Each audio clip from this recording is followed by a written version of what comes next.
Hello friends, स्वागत है आप सभी का विवेकानंद क्लासेज के इस यूट्यूब चैनल प्रोग्राम में। आज हम लोग बात करने वाले हैं कि आरओ एआरओ जो परीक्षा होना है, प्री एग्ज़ाम री एग्ज़ाम जो होना है आरओ एआरओ का, उसमें कुछ नए तरीके के जो प्रश्न बनेंगे, वे नए तरीके के प्रश्न कैसे बनने हैं। क्योंकि जाहिर सी बात है कि एक बार परीक्षा जो है वो रद्द हो गई है, तो जब परीक्षा रद्द हो गई है तो ऐसे में जब नया पेपर होगा, नए तरीके से पेपर करवाया जाना होगा, तो आयोग जो है वह पुराने पैटर्न पे परीक्षा नहीं करवाएगा, बल्कि कुछ नए प्रकार के प्रश्न आपको देखने को मिल सकते हैं। तो वे नए प्रकार के प्रश्न कैसे होंगे और वे कहाँ से बन सकते हैं, कैसे पूछे जा सकते हैं, उनका तरीका क्या हो सकता है, ऐसे कुछ संभावित प्रश्नों को हमने यहाँ पर लिया है और उन संभावित प्रश्नों को हम लोग यहाँ पर हल करके देखते हैं, जिनमें से कम 5 से 10 प्रश्न डायरेक्ट या उनके व्याख्या में से आपके परीक्षा में फंसने की संभावना सीधा सीधा रहेगी। तो आइए देखते हैं। पहला जो प्रश्न है वह है 15 से 17 नवंबर 2023 के मध्य हिंद प्रशांत क्षेत्रीय संवाद 2023 का आयोजन कहाँ किया गया। 15 से 17 नवंबर 2023 के मध्य हिंद प्रशांत क्षेत्रीय संवाद 2023 का आयोजन कहाँ किया गया था। अब देखिए, इस प्रश्न के उत्तर को हम बताएं उससे पहले थोड़ा सा आप जान लीजिए कि आपका जो आरओ एआरओ की परीक्षा है, वह आरओ एआरओ की परीक्षा अगस्त महीने से और सितंबर तक होगी। यह ध्यान रखिए कि अगस्त 2024 या सितंबर 2024 में ये परीक्षा हो जानी है। तब ऐसे में बात आती है कि फिर हम तैयारी कहाँ से करेंगे, और जो पहला ही प्रश्न हमें दिखाई दे रहा है यह है करंट अफेयर का। तो सर हम करंट अफेयर कब से पढ़ेंगे ताकि हम आरओ एआरओ में करंट अफेयर जैसे प्रश्नों को फंसा पाएं। करंट अफेयर जो है वो कम से कम 20 प्रश्न जो है वह करंट अफेयर के पूछे जाते रहे हैं प्रत्येक परीक्षा में, तो यहां भी लगभग वही दिखाई देगा। तो अगर आपको करंट अफेयर को अच्छे से करना है तो अब आप, मैं नहीं कहूंगा कि पूरा कंप्लीट 2023 पढ़िए, ऐसा नहीं है, लेकिन कम से कम आप अक्टूबर 2023 के बाद से पढ़ना स्टार्ट कर दीजिए। यानी कि अक्टूबर से लेकर के और फिर अगस्त सितंबर में जब पेपर होता है तो उसके एक महीना पहले तक का आपको पढ़ लेना है। यह ध्यान रखा जाता है कि किसी भी पेपर के 8 महीने तक का जो करंट अफेयर होता है वह सबसे महत्वपूर्ण होता है। इस 8 महीने के करंट अफेयर को लगभग ध्यान में हम रखते हैं। तो यहां भी जो पहला प्रश्न है वह अगर आप देखेंगे तो नवंबर का है कि अब नवंबर में एक बैठक हुई थी, हिंद प्रशांत क्षेत्रीय संवाद की बैठक, तो यह कहाँ हुई थी। तो हिंद प्रशांत क्षेत्रीय संवाद बैठक जो है यह कहाँ हुई थी, तो यह नई दिल्ली में हुई थी। अब इसका उद्घाटन किसने किया था, तो इसका उद्घाटन किया था उपराष्ट्रपति ने, और उपराष्ट्रपति कौन है, तो जगदीप धनखड़ हैं। कौन है, जगदीप धनखड़ हैं। तो याद रखिएगा कि हिंद प्रशांत क्षेत्रीय संवाद का उद्घाटन किया गया था नई दिल्ली में और उद्घाटन किया था जगदीप धनखड़ ने। अब बात आती है कि इसकी थीम क्या थी। अगर पूछ लिया जाए कि 2023 के क्षेत्रीय हिंद प्रशांत संवाद की थीम क्या थी, तो इसकी थीम थी हिंद प्रशांत समुद्री व्यापार एवं कनेक्टिविटी पर भू राजनैतिक प्रभाव। क्या थी, भू राजनैतिक प्रभाव थी। फिर से एक बार ध्यान दीजिएगा कि हिंद प्रशांत समुद्री व्यापार एवं कनेक्टिविटी पर भू राजनैतिक प्रभाव जो है वो इसकी थीम थी। तो ये तीनों चीजें याद रखिएगा कि कहाँ आयोजित किया गया था, उद्घाटन किसने किया था और इसकी थीम क्या थी। अब इसके माध्यम से किया क्या गया था, तो इसके माध्यम से किया गया था क्या कि हिंद महासागर में स्थित देश, इसके अलावा प्रशांत महासागर में स्थित देश, दोनों आपस में मिल करके, आपस में रणनीति बना करके क्षेत्रीय सहयोग को बढ़ावा देंगे, क्षेत्रीय सहयोग को बढ़ावा देंगे। तो कई बार जो है वह पूछ लिया जाता है कि इसका आशय क्या था, तो आशय याद रखिएगा कि हिंद महासागर और प्रशांत महासागर के बीच में जो कुछ देश स्थित हैं उनके बीच में क्षेत्रीय संवाद, क्षेत्रीय कनेक्टिविटी को बढ़ावा देना। अब दूसरा प्रश्न जो है वह दूसरा प्रश्न ध्यान दीजिएगा कि वैश्विक तपेदिक रिपोर्ट 2023 से संबंधित निम्नलिखित कथनों में से कौन सा गलत है। वैश्विक तपेदिक रिपोर्ट 2023 का आपको बताना है। पहला कथन है कि वैश्विक तपेदिक रिपोर्ट विश्व स्वास्थ्य संगठन द्वारा जारी किया जाता है। तो ये बात ठीक है। कौन जारी करता है? तो WHO ही स्वास्थ्य से संबंधित अधिकतर रिपोर्ट जारी करता है, तो वैश्विक तपेदिक रिपोर्ट भी वही जारी करता है। बी नंबर है कि इसके अनुसार, यानी इस रिपोर्ट के अनुसार 2022 में तपेदिक से कुल 7.5 मिलियन लोग पीड़ित थे। तो यह बात भी ठीक है। 2022 में अगर देखा जाए तो तपेदिक से 7.5 मिलियन लोग पीड़ित थे। अब सी नंबर कह रहा है कि वर्ष 2022 में तपेदिक से 1.3 मिलियन लोगों की मृत्यु हो गई थी। तो सही बात है, 7.5 मिलियन लोग पीड़ित थे, जिनमें से 1.3 मिलियन लोगों की मृत्यु हो गई थी। अब गलत बताना था तो चौथा नंबर देखिए, कह रहा है वर्ष 2015 से 2022 तक टीबी से होने वाली मृत्यु में 19% की कमी आई है। टीबी से होने वाली मृत्यु में 19% की कमी आई है। तो यह गलत है। 19% की कमी नहीं आई है, बल्कि 16% की कमी आई है। ध्यान रखिएगा, 2015 से 2022 तक जो है टीबी से होने वाली मृत्यु में कितने प्रतिशत की कमी हो गई है? 16% की कमी हो गई है। ठीक है ना, यह ध्यान रखना है हमें। अब अगला तीसरा क्वेश्चन है कि निम्नलिखित में से कौन सी एक सकल घरेलू उत्पाद यानी कि जीडीपी गणना करने की विधि नहीं है? कौन सी एक से जीडीपी की गणना नहीं कर सकते? तो जीडीपी यानी कि ग्रास डोमेस्टिक प्रोडक्ट यानी कि सकल घरेलू उत्पाद से या सकल घरेलू उत्पाद की गणना हम 3 विधि से करते हैं। कौन कौन सी है? पहला तो है प्रोडक्शन मेथड यानी कि उत्पादन विधि, दूसरा है इनकम मेथड यानी कि आय विधि, और तीसरा है क्या? व्यय विधि। तो उत्पादन विधि, आय विधि और व्यय विधि के द्वारा जीडीपी की गणना की जाती है। इसमें कह रहा है कौन सी नहीं है? तो बी नंबर जो है ह्रासमान लागत विधि, इसके द्वारा जो है वह जीडीपी की गणना नहीं की जाती है। यह ध्यान रखिएगा। अब जीडीपी होता क्या है? जीडीपी क्या है? तो एक वर्ष में क्या कि एक वर्ष में निश्चित भौगोलिक सीमा में, या निश्चित भौगोलिक सीमा ना कहिए तो एक वर्ष में किसी देश के भीतर या किसी देश में उत्पादित सभी वस्तुओं का जो मौद्रिक मूल्य है उसी को जीडीपी कहते हैं। ये आम भाषा में नॉर्मल परिभाषा है, याद रखिएगा। क्वेश्चन नंबर चौथा है कि उत्तर प्रदेश में किसान बही योजना कब लागू की गई? तो उत्तर प्रदेश में किसान बही योजना कब लागू हुई है? लागू हुई है 1992 में। 1992 में। अगला क्वेश्चन है, निम्नलिखित घटनाओं पर विचार कीजिए और उन्हें काल क्रम अनुसार व्यवस्थित कीजिए। ये जितने 25 प्रश्न हम यहां से ले रहे हैं, ये वैसे ये सेट जो है वो 25 से ज्यादा प्रश्नों का है, लेकिन 25 प्रश्न हम इसमें से आपको करवा रहे हैं। इनमें से 5 से 10 प्रश्न आपको डायरेक्ट परीक्षा में देखने को मिलेंगे। तो 5 नंबर है कि इन्हें काल क्रम अनुसार लगाना है। नाबार्ड है, स्वयं सहायता समूह का बैंक लिंकेज कार्यक्रम है, किसान क्रेडिट कार्ड योजना है, इसके अलावा क्षेत्रीय ग्रामीण बैंक की स्थापना है। तो ध्यान दीजिएगा कि नाबार्ड की स्थापना कब हुई है? तो नाबार्ड की स्थापना हुई है 1982 में। नाबार्ड की स्थापना कब हुई है?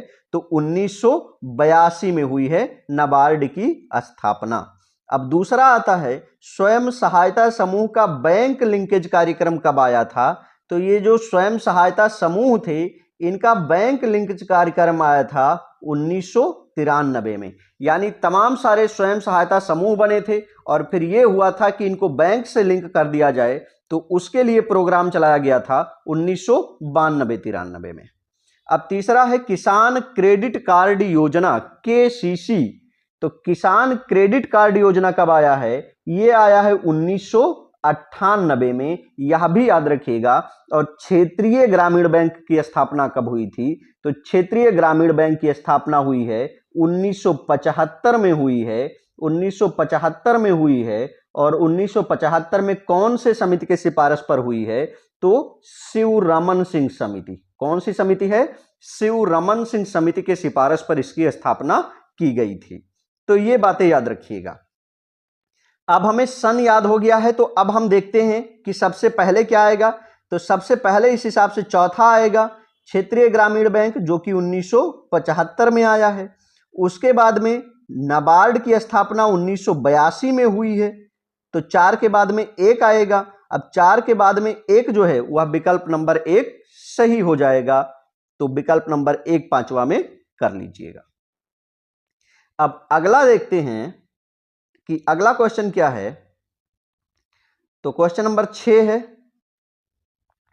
कि स्वतंत्र भारत में प्रथम औद्योगिक नीति की घोषणा कब की गई थी। ये जो पेपर रद्द हुआ है आरओ का, इसी से रिलेटेड मिलता जुलता प्रश्न पूछा गया था। तो स्वतंत्र भारत की प्रथम औद्योगिक नीति की घोषणा कब की गई थी। तो स्वतंत्र भारत की पहली औद्योगिक नीति जो बनी है वो बनी है कब, 1948 में बनी है। और उस समय इस औद्योगिक नीति को किसने जारी किया था, जो व्यापार मंत्री के रूप में बनाए गए थे वह थे श्यामा प्रसाद मुखर्जी। कौन थे, श्यामा प्रसाद मुखर्जी जो है उन्होंने इस औद्योगिक नीति को बनाया था 1948 के। और इसी औद्योगिक नीति में पहली बार भारत को मिश्रित अर्थव्यवस्था घोषित किया गया था।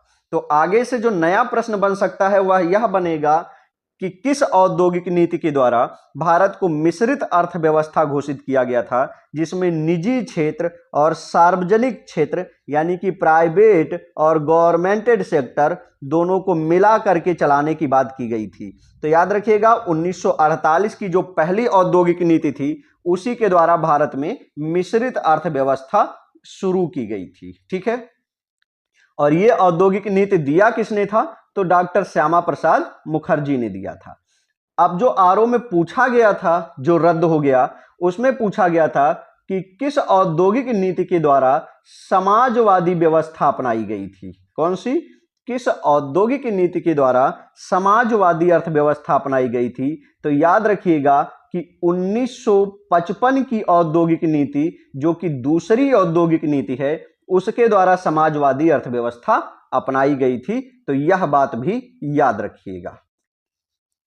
क्वेश्चन नंबर 7 है कि भारतीय आयकर अधिनियम की धारा 88 में उपलब्ध आयकर छूट को समाप्त करने की सिफारिश किस समिति ने की थी। आप प्रश्नों को देख रहे होंगे, प्रश्नों की प्रकृति को देख रहे होंगे, तो आपको स्पष्ट हो जाएगा कि यह जो प्रश्न है इनकी जो व्याख्या है वह परीक्षा के लिए कितनी महत्वपूर्ण होने वाली है। तो भारतीय आयकर अधिनियम की धारा 88 में कुछ छूट उपलब्ध थे, फिर एक सिफारिश गठित की गई थी, एक समिति बनाई गई थी जिसने कहा कि इस छूट को खत्म कर दो। वह समिति है केलकर समिति, जो कि विजय केलकर की अध्यक्षता में बनाई गई थी। विजय केलकर की अध्यक्षता में बनाई गई समिति ने कहा था कि आयकर अधिनियम 88 में जो छूट हैं आयकर से, उनको खत्म कर दिया जाना चाहिए। तो विकल्प बी सही हो जाएगा। क्वेश्चन नंबर 8 फिर से है कि कालक्रम के आधार पर लगाना है। अब कालक्रम के आधार पर कैसे लगाना है और क्या है, 14 प्रमुख बैंकों का राष्ट्रीयकरण, एसबीआई का राष्ट्रीयकरण, आरबीआई का राष्ट्रीयकरण, एलआईसी का राष्ट्रीयकरण। तो इनके राष्ट्रीयकरण सबके कब हुए हैं उनको हमें लगाना है। तो 14 प्रमुख बैंक जो हैं उनके राष्ट्रीयकरण किया गया था श्रीमती इंदिरा गांधी के द्वारा 1969 में, 1969 में। तो इसे नोट कर लीजिएगा। अब एसबीआई की कब की गई थी, दूसरा है एसबीआई। तो एसबीआई का राष्ट्रीयकरण किया गया था 1955 में, यह भी याद रखिएगा। अब आ जाए कि आरबीआई का राष्ट्रीयकरण, तो आरबीआई का राष्ट्रीयकरण किया गया था 1949 में, 1949 में किया गया था आरबीआई का राष्ट्रीयकरण। और एलआईसी का राष्ट्रीयकरण कब किया गया था, तो एलआईसी का राष्ट्रीयकरण किया गया था 1956 में, यह भी याद रखिएगा। अब अगर पूछ लिया जाए कि आरबीआई की स्थापना कब की गई थी, तो आरबीआई की स्थापना की गई थी आरबीआई अधिनियम 1935 के द्वारा इसकी स्थापना की गई थी। अब अगर पूछ ले कि आरबीआई की स्थापना किस समिति के सिफारिश पर की गई थी, तो कौन सी समिति थी वो समिति थी हिल्टन यंग कमेटी। कौन सी कमेटी थी, हिल्टन यंग कमेटी के सिफारिश पर एक केंद्रीय बैंक की स्थापना की गई। और वो केंद्रीय बैंक कौन बनाया गया, आरबीआई 1935 में स्थापित होता है और 1949 में आरबीआई को राष्ट्रीयकृत कर दिया जाता है केंद्रीय बैंक या बैंकों का बैंक घोषित कर दिया जाता है, यह भी ध्यान रखिएगा। तो यहां पर कालक्रम में लगाने के लिए कहा गया था, तो कालक्रम के हिसाब से सबसे पहले आरबीआई जो है वो 1949 में, उसके बाद एसबीआई 1955 में, उसके बाद एलआईसी 1956 में, और उसके बाद बैंकों का राष्ट्रीयकरण 1969 में हो जाएगा। तो इस तरह से 3, फिर 2, फिर 4 और फिर 1 जो है ये सही हो जाएंगे। आइए कूट में देखते हैं कि कूट कौन सा है। तो 3, 2, 4 और 1 यानी कि इस तरह से क्या हो जाएगा, सही हो जाएगा ए नंबर। अगला है निम्नलिखित में से कौन भारतीय रिजर्व बैंक का गवर्नर नहीं रहा है। तो बताना है कि इनमें से कौन जो है वह आरबीआई का गवर्नर नहीं रहा है। तो आरबीआई के गवर्नर कौन नहीं रहे हैं, तो डी नंबर है राजा जे चेलैया, ये आरबीआई के गवर्नर नहीं रहे हैं। क्वेश्चन नंबर 10 है कि निम्नलिखित में से कौन सा सही सुमेलित नहीं है। तो महिला समृद्धि योजना 1993 में, ये बिल्कुल सही है, 1993 में ही चलाई गई थी। महिला स्वशक्ति योजना 1998, तो बताइएगा सही है कि नहीं। बिल्कुल सही है, महिला स्वशक्ति योजना जो है वह 1998 में आया था। सी नंबर कह रहा है महिला समाख्या योजना 1989, ये गलत हो जा रहा है। समाख्या योजना 1988 में आया था, 1989 में नहीं आया था। तो सी नंबर जो है वह गलत हो जाएगा, जबकि राष्ट्रीय पोषाहार मिशन जो है वो 2003 में आया था, तो यह सही है। तो हमें सुमेलित नहीं है बताना था, तो सी नंबर जो है वह सुमेलित नहीं है। 11 नंबर देखिएगा, कौन सा एक बेरोजगारी के लिए उत्तरदायी नहीं है। तीव्र जनसंख्या वृद्धि, तो बिल्कुल उत्तरदायी है।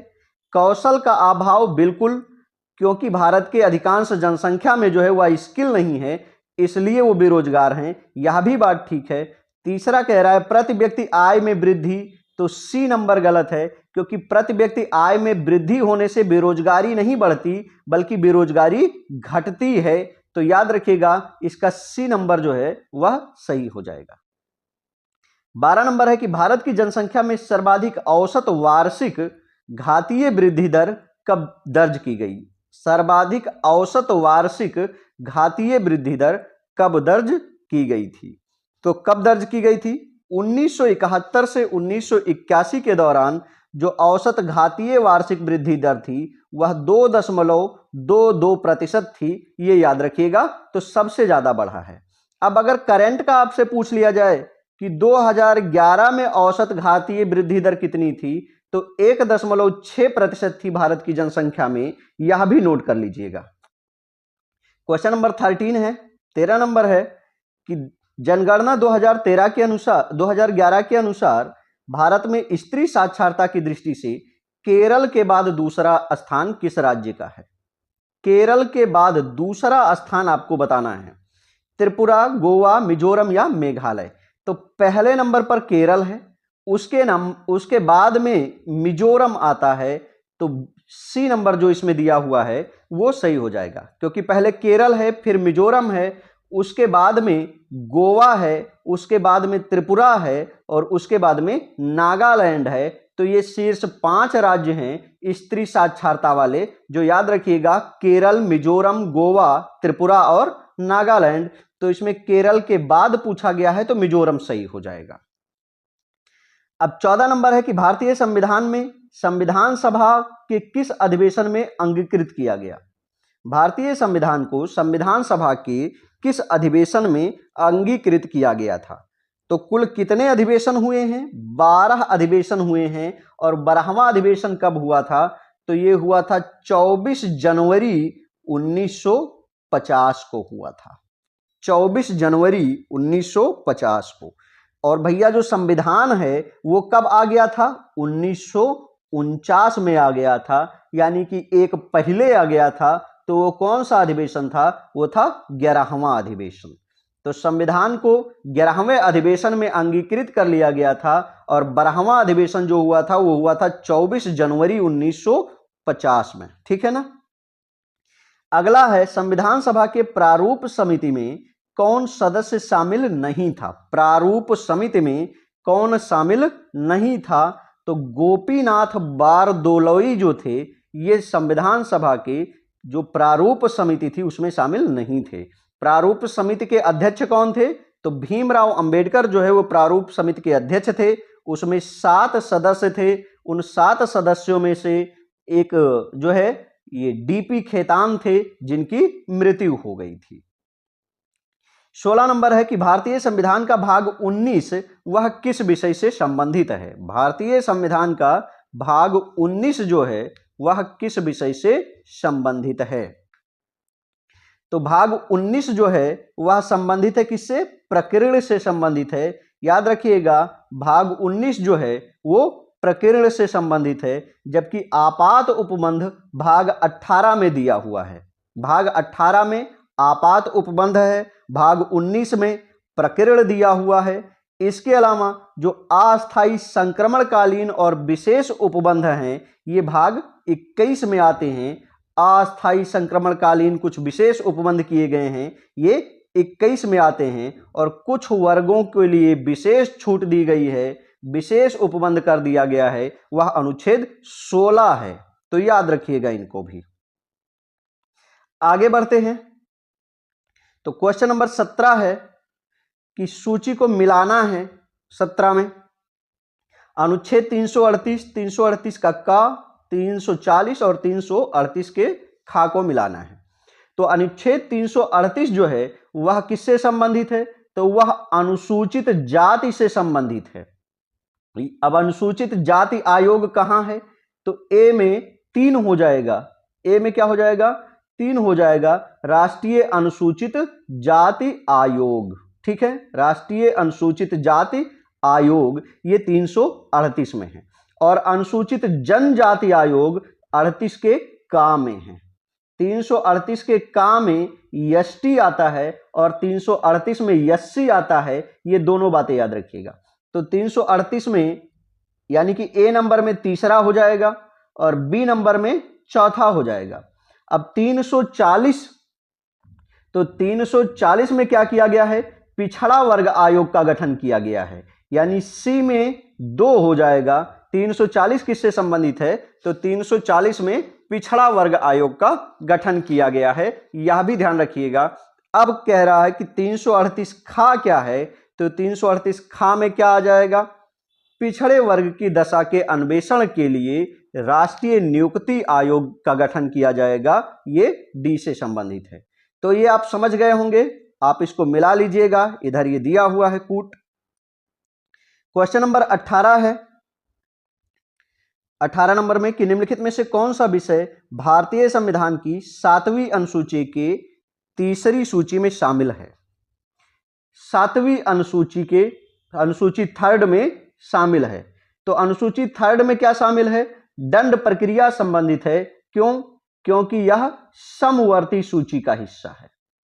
जो 7वीं अनुसूची की सूची 3rd है वो क्या है? समवर्ती सूची है। तो दंड प्रक्रिया जो है वो समवर्ती सूची में आता है, जबकि पुलिस, कारागार और लोक व्यवस्था ये 2nd अनुसूची यानी कि राज्य सूची के विषय हैं। 19 नंबर है कि भारत के राज्य क्षेत्र में सर्वत्र अबाध संचरण यानी कि बिना रोके टोके घूमने का मूल अधिकार किस अनुच्छेद में दिया गया है? तो बिना रोके टोके घूमने का अधिकार या अबाध संचरण का अधिकार जो है वह अनुच्छेद 19 के 1 के घ में स्पष्ट रूप से कहा गया है। तो विकल्प बी जो है वह सही हो जाएगा। 20 नंबर है कि भारतीय संविधान के किस अनुच्छेद में हिंदू शब्द का प्रयोग किया गया है? ये सारे बहुत महत्वपूर्ण क्वेश्चन हैं। हिंदू शब्द का प्रयोग कहां किया गया है? तो अनुच्छेद 25 के 2nd के का में जो है वह हिंदू शब्द का प्रयोग किया गया है। ध्यान रखिएगा कहां किया गया है? तो अनुच्छेद 25 के जो है वह 2nd पैरा के खा में जो है वह हिंदू के बारे में बताया गया है। तो का और खा को अगर हम मिला के पढ़ें तो हिंदू धर्म में जैन, बौद्ध और सिख के साथ में इस अनुच्छेद को पढ़ा जाता है। तो मोटे तौर पर आप इतना याद रखिए कि किस अनुच्छेद में हिंदू शब्द का प्रयोग है, तो अनुच्छेद 25 हो जाएगा। किससे संबंधित है? तो यह धार्मिक स्वतंत्रता के अधिकार से संबंधित मौलिक अधिकार है। अब अनुच्छेद 21 की बात कर लेते हैं। अनुच्छेद 21 में क्या है? तो अनुच्छेद 21 कहता है, ध्यान दीजिएगा, अनुच्छेद 21 में क्या है, सॉरी क्वेश्चन नंबर 21, अनुच्छेद 21 की बात करें तो वो प्राण और दैहिक स्वतंत्रता का अधिकार देता है। और इसके अलावा 21 के का की बात करेंगे तो 21 के क्या में है, 6 से 14 वर्ष तक के बच्चों को निःशुल्क शिक्षा। यहां क्वेश्चन नंबर 21 देखिए, तो वर्तमान में भारत के राष्ट्रपति का वेतन कितना है। तो वर्तमान में भारत के राष्ट्रपति का जो वेतन है वह 5 लाख रुपए है, जबकि उपराष्ट्रपति का वेतन कितना है, 4 लाख रुपए है। राज्यपाल का वेतन कितना है, तो 3.5 लाख रुपए है। तो ये वेतन है। अब इनके वेतन कहां से दिए जाते हैं, राष्ट्रपति का वेतन कौन देता है, तो राष्ट्रपति और इन सारे के जो वेतन हैं वह भारत के संचित फंड से दिया जाता है, संचित निधि से खर्च किया जाता है। अब 22 नंबर है कि भारत के उपराष्ट्रपति के निर्वाचन संबंधी प्रावधान का उल्लेख किस अनुच्छेद में है, यानी उपराष्ट्रपति का निर्वाचन का वर्णन जो है वह किस अनुच्छेद में है। तो अनुच्छेद 66 जो है, 66 जो है, वह उपराष्ट्रपति के निर्वाचन संबंधी प्रक्रिया का वर्णन करता है। तो विकल्प बी जो है वह सही हो जाएगा। 23 नंबर कह रहा है कि मंत्रिमंडल शब्द का प्रयोग संविधान के किस अनुच्छेद में है। मंत्रिमंडल, ध्यान दीजिएगा कि मंत्रिमंडल और मंत्री परिषद दोनों अलग अलग चीजें हैं। मंत्री परिषद जहां आ जाए तो परिषद जो है वह बड़ी होती है और मंडल जो है वह छोटी होती है। मंत्रिमंडल छोटी होती है जबकि मंत्री परिषद जो है वह बड़ी होती है। लेकिन जब हम शक्ति की बात करेंगे, पावर की बात करेंगे, तो मंत्रिमंडल के पास में ज्यादा पावर होता है मंत्री परिषद के कंपेयर देम। तो यह ध्यान रखिएगा। अब मंत्रिमंडल शब्द का उल्लेख कहां हुआ है, तो अनुच्छेद 352 में जो है वह मंत्रिमंडल शब्द का उल्लेख किया गया है। ठीक है। और मंत्री परिषद की बात कर लिया जाए तो अनुच्छेद 74 जो है वह मंत्री परिषद की बात करता है, 352 जो है वह मंत्रिमंडल की बात करता है। यहां से ध्यान रखिएगा। 24 नंबर, संविधान सभा की पहली बैठक की अध्यक्षता डॉक्टर सच्चिदानंद सिन्हा ने किया था। इसके लिए इनके नाम का प्रस्ताव किसने किया था। संविधान सभा की जो पहली बैठक हुई थी वह कब हुई थी, 9 दिसंबर 1946 को पहली बैठक हुई। और तब जो है इसके अध्यक्ष कौन बनाए गए थे, सच्चिदानंद सिन्हा बनाए गए थे। और इनके नाम का प्रस्ताव किसने दिया था, तो जेबी कृपलानी ने दिया था। सी नंबर विकल्प सही हो जाएगा। याद रखिएगा किसने इनके नाम का प्रस्ताव दिया था कि इनको अध्यक्ष बनाया जाए, तो जेबी कृपलानी ने दिया था, यह याद रखिएगा। क्वेश्चन नंबर 25 है और आखिरी प्रश्न है, यह भी करंट से संबंधित है कि समक्का सरक्का केंद्रीय जनजातीय विश्वविद्यालय की स्थापना की मंजूरी अक्टूबर 2023 में कैबिनेट द्वारा दी गई। यह विश्वविद्यालय कहां स्थापित किया जाएगा, आंध्र प्रदेश में, तेलंगाना में, छत्तीसगढ़ में या गोवा में, कहां पर स्थापित किया जाएगा। तो इसका सही उत्तर हो जाएगा क्या, तेलंगाना में स्थापित किया जाएगा समक्का सरक्का केंद्रीय जनजातीय विश्वविद्यालय।